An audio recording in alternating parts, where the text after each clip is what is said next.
আমার সাথে আছে শুভাশিস ভাই। তো ভাই আজকে কি খাচ্ছি? হ্যালো এভরিওয়ান, আজকে তো আমরা ঢাকা থেকে বরিশালে যাচ্ছি।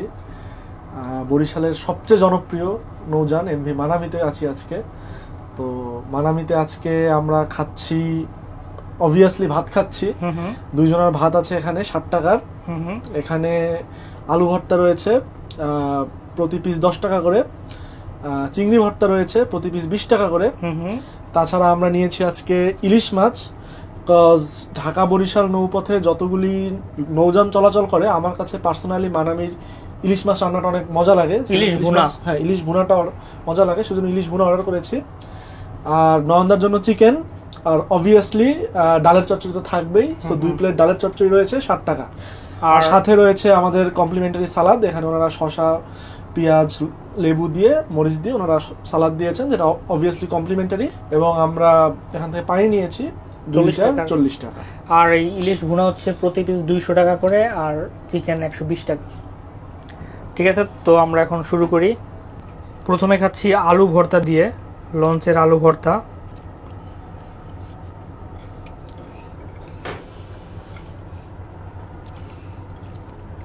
হ্যাঁ, আলু ভর্তার টেস্ট ভালোই হয়েছে। লঞ্চের আলু ভর্তা আসলে অনেক মজার।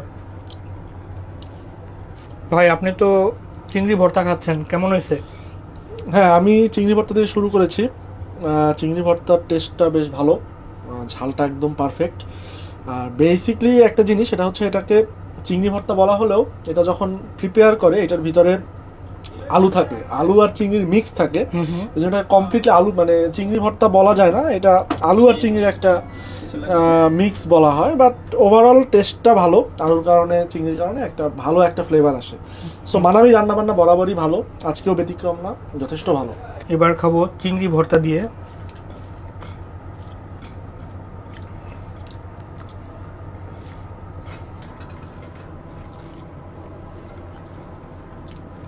হ্যাঁ, আমিও শুভাশিস ভাইয়ের সাথে একমত। চিংড়ি ভর্তাটা আসলে অনেক টেস্টি এবং সাথে আলু মিক্স করে বানানো হয়। আপনারা অবশ্যই লঞ্চে চিংড়ি ভর্তা খাবেন। ভাই আলু ভর্তাটা কেমন হইলো? হ্যাঁ, আলু ভর্তা তো নর্মালি যেমন হয়, আলু ভর্তা নাথিং এক্সেপশনাল। এখানে ভালোই হয়েছে, আমার কাছে খারাপ লাগছে না। টেস্ট ওয়াইজ ঠিক আছে, কিছুক্ষণ আগেই বানানো হয়েছে, এখনও স্মেলটা পারফেক্ট আছে একদম। এবার খাবো ইলিশ ভুনা দিয়ে, বেশ ভালোই।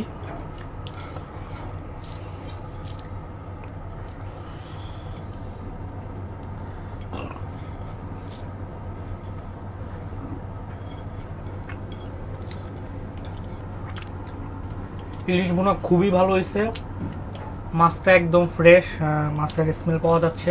আপনারা অবশ্যই ইলিশ ভুনা খাবেন, আশা করি ভালো লাগবে। আপনিও তো খাচ্ছেন ইলিশ ভুনা, কেমন লাগলো? হ্যাঁ, আমি তো মানামি দেখি ইলিশটা অর্ডার করেছি।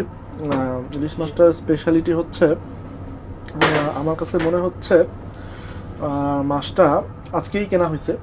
এবং যতটুকু ঝোলের, মাছ এখনও খাইনি, বাট ঝোলে একটা মাছের যে একটা ফ্রেশ মাছ হলে মাছের একটা আলাদা একটা স্মেল থাকে, ওইটা পাওয়া যাচ্ছে। তার মানে মাছটা মোটামুটি ফ্রেশ, এটা বলাই যায়।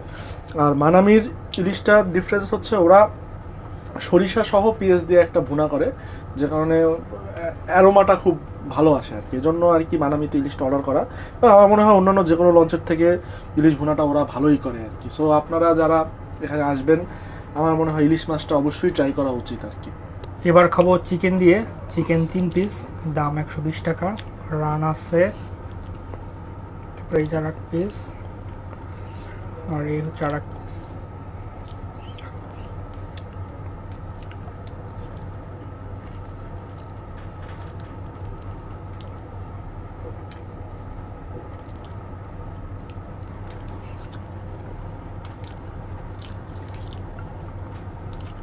হ্যাঁ, চিকেনটাও মজার হয়েছে, আপনারা চিকেন খেতে পারেন। আর লঞ্চে কিন্তু চিকেনের দাম সবচেয়ে কম, অনলি 120 টাকা। এবার খাবো মোস্ট ওয়ান্টেড ডালের চচ্চড়ি দিয়ে, লঞ্চের মোস্ট ওয়ান্টেড খাবার।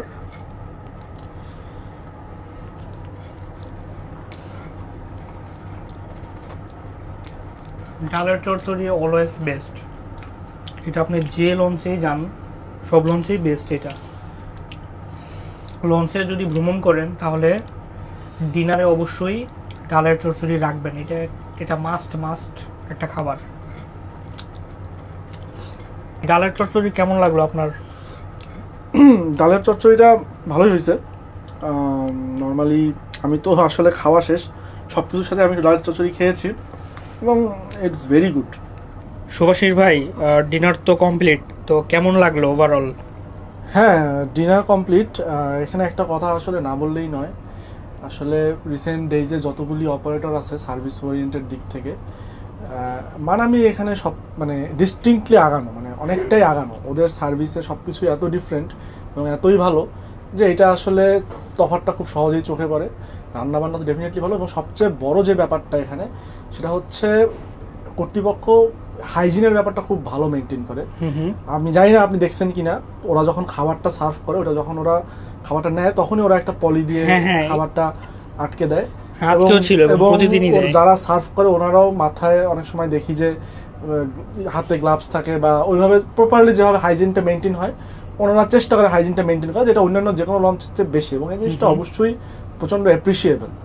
এই স্টেপটা আসলে অন্যান্য অপারেটররাও ফলো করতে পারে, কজ যাত্রাপথে হাইজিনটা একটা অনেক বড় বিষয়, পরিষ্কার পরিচ্ছন্ন থাকাটা। আর মানামিতে আসলে অনেকদিন পরে ভ্রমণ করা হয়েছে, অনেকদিন পরে এখন নৌ পরিবহন সেক্টরটা একটু অস্থির চলছে, এখানে যাত্রীর একটা সংকট দেখা যাচ্ছে। তো ভেবেছিলাম যে ওনারা আগের মতো আছে কিনা, সার্ভিস স্ট্যান্ডার্ড আগের মতো আছে কিনা, বাট দেখলাম যে না, রান্নাবান্না বলেন যাই বলেন সব কিছুই একেবারে আগের মতোই মেনটেন হচ্ছে। সো এটা হচ্ছে একটা খুব ভালো লেগেছে আজকে। আর যেটা বলতে যাচ্ছি ফাইনালি, সেটা হচ্ছে বরিশাল তথা দক্ষিণাঞ্চলের মানুষের আইডেন্টিটি হচ্ছে নৌ পরিবহন। সো এইটাকে সেভ করার দায়িত্বটাও কিন্তু আমাদের।